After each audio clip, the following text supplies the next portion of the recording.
Today, we're diving into a fun new feature on Discord, animated stickers. With the latest update, you can easily enable this exciting option on your PC.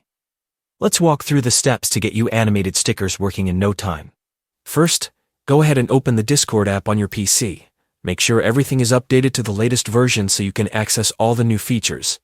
Once you're in the app, look towards the bottom left corner of your screen. You'll see a gear icon.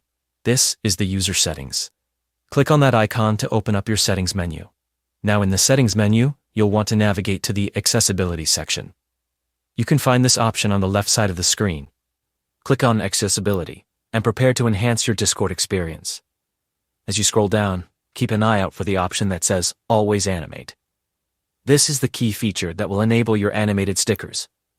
Once you find it, simply toggle the switch to turn it on. And there you have it.